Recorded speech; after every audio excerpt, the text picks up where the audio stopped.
Good morning friend, जय माता दी। सबसे पहले आप सभी बड़ों को मेरा प्रणाम और छोटों को ढेर सारा आशीर्वाद। स्वागत है आपका मेरे यूट्यूब चैनल दीपा चंदोला उत्तराखंड देवभूमि ब्लॉग में।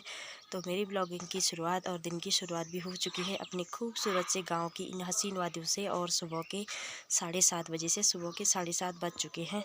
तो हमारा अभी नाश्ता पानी नहीं बना, लेकिन खेतों का काम शुरू हो चुका है, क्योंकि आजकल पहाड़ों में चल रही है जौ की लवाई।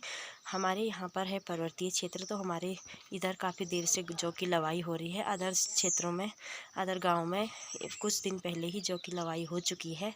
तो मैं भी जा रही हूँ अभी खेत में, दिखाती हूँ मैं हमने कितनी जौ की लवाई कर ली है।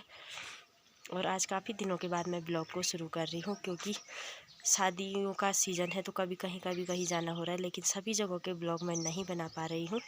तो दिखाती हूँ मैं आपको हमने कितनी जौ की लवाई कर ली और कितना उसका घास इकट्ठा कर लिया है।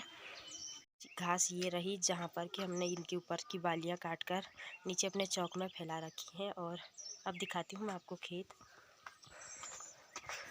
तो ये रहा जौ का खेत, कुछ हो चुके हैं काटने के लायक, कुछ अभी हरे हो रखे हैं, तो मैं कुछ इनको काट लूँगी अभी।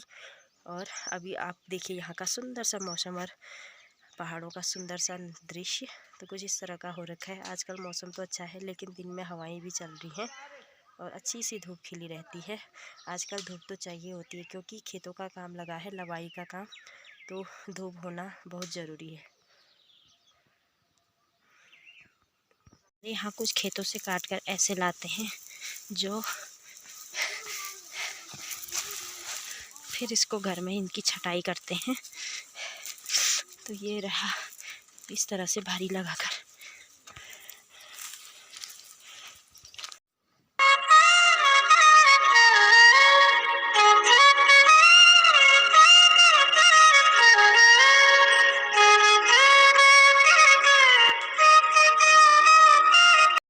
हेलो फ्रेंड, मैं कल की वीडियो को कंटिन्यू कर रही हूँ आज दिन के 3 बजे से। और काफ़ी ज़्यादा टाइम भी हो चुका है, दिन के 3 बज चुके हैं। सुबह से लगी थी मैं अपने काम पर। मैं दिखाती हूँ आपको मैं सुबह से क्या काम कर रही थी। जैसे कि आजकल हमारे यहाँ पर पहाड़ों में हो रही है जौ की कटाई और मंडाई। तो हमारे यहाँ पर अभी गेहूँ की मंडाई और गेहूँ की कटाई करने में काफ़ी ज़्यादा टाइम लगने वाला है। हमारे पहाड़ों में होता है जो पर्वतीय क्षेत्र वाला एरिया होता है, जैसे कि मेरा ससुराल है पर्वतीय क्षेत्र में, तो यहाँ पर आजकल जौ की खेती हो रही है और गेहूं की खेती पककर तैयार अभी नहीं हो रखी है। तो सुबह से ये काम में लगी हुई थी। कुछ जौ छांट कर यहाँ पर रख लिए हैं और उनकी घास रख दी है मैंने यहाँ पर स्टोर करने के लिए, सूखने के लिए, ताकि गाय भैंस कुछ तो आजकल खा रही है और कुछ बाद के लिए भी काम आ जाएगा। तो कुछ इस तरह से छोटी छोटी पुलियाँ बांध कर मैंने यहाँ पर रख दी है। आधा मैंने गौशाला में रख दी है। और आजकल दिन भर आराम करने का टाइम भी नहीं हो रहा। टाइम तो है, लेकिन सबसे बड़ा डर है, जिस चीज़ का डर रहता है और था वो चीज़ हो गई है। कल मैं दिखाती हूँ आपको, खेत में चलती हूँ आलू के खेत में, क्योंकि कल मैं यहाँ पर जो कि लवाई कर रही थी, तो लंगूर ने आकर आलू के खेत में बहुत सारे पौधे उखाड़ दिए। तो इसी वजह से आजकल मेरा दिन में आराम करना मुश्किल हो रखा है। यह है कि दिन भर आजकल आराम करना दिन में बिल्कुल भी नहीं होता है, क्योंकि अगर आराम करने के लिए कमरे में चले जाएं तो मन में एक ही डर बना रहता है, लंगूर ने खेत में आलू उखाड़ दिए होंगे। तो कल से वो खेत में आना शुरू हो गया है। तो दिन के 3 बज रहे हैं, तेज़ धूप लगी है, लेकिन मैं आराम नहीं कर पा रही हूँ, क्योंकि मेरी ड्यूटी है खेत में देख रेख करने की। तो अभी भी मैं अपने बाहर पर आंगन में हूँ, तो ये मुश्किल बनी रहती है। पहाड़ों का जीवन आसान नहीं होता है। खेत में अनाज बोने के बाद भी टेंशन ही रहती है, और नहीं भी बोएंगे फिर भी होता है कि बंजर रखा है। तो यही समस्याएं बनी रहती हैं। पहाड़ जितने आसान और जितने खुशनुमा और जितने पहाड़ की ज़िंदगी, आप सभी लोग जानते हैं कि पहाड़ में रहना बहुत अच्छा है, लेकिन पहाड़ के कामकाज बहुत टफ होते हैं। दिन में आराम करने का मौका ही नहीं मिलता है। वही आज मेरे साथ भी हो रखा है। तो मैं दिखाती हूँ, चलते हुए एक बार खेत में दिखाती हूँ आपको आलू कैसे हो रखे हैं और कितने का लंगूर ने उखाड़ लिए हैं।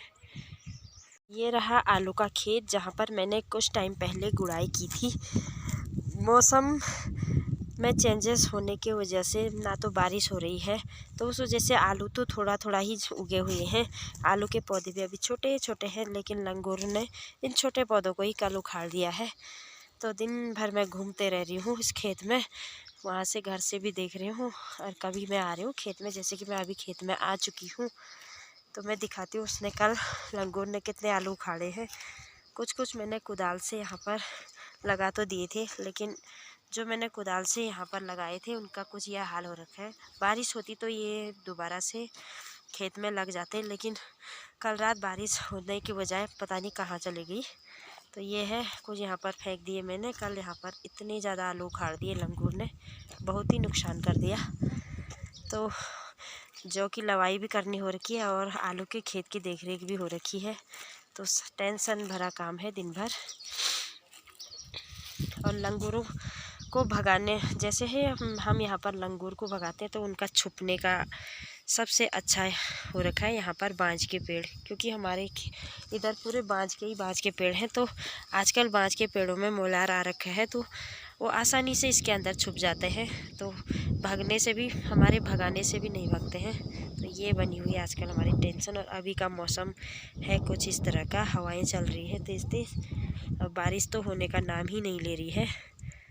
और इधर है हमारे गेहूं के खेत। गेहूं भी हल्का हल्का सूखने लग चुके हैं, लेकिन पककर तैयार नहीं हो रखे हैं। ये बिना बारिश की वजह से वैसे ही सूखने लग गए हैं। और कुछ कुछ जौ के खेत भी हमारे अभी हरे भरे हो रखे हैं। तो कुछ इस तरह का हो रखा है पहाड़ों का नज़ारा आजकल, और हमारी मेहनत भरी ज़िंदगी। तो इधर घर के सामने वाला खेत जौ का हमने काट लिया है, वहाँ पर हल भी लगा लिया है। और ये है आलू का खेत। तरह से हो रखी है मेरी लाइफ स्टाइल। जौ की लवाई और आलू की खेत की देखरेख बड़ा मुश्किल भरा काम है। और दिन के 3 बजे हैं, सभी लोग घर में आराम कर रहे हैं और मैं खेतों में घूम रही हूँ। तो ऐसा ही रहता है जब हमारे नीचे साइड के खेतों में आलू लगाए रहते हैं, तो उस टाइम पर हमें आराम करना बिल्कुल भी नहीं बनता है हमारा। तो यही हाल मेरा हो रखा है। पहले भी मैं ऐसे ही खेतों में बैठे रहती थी, अभी भी मुझे यहाँ पर बैठना पड़ेगा इस पेड़ की छाँव में। तो ये भी अच्छी बात है। शहरों में लोग पंखे की हवा खा रहे होंगे, लेकिन हम इन बाँज के पेड़ों की हवा ले रहे हैं यहाँ पर धूप में बैठकर।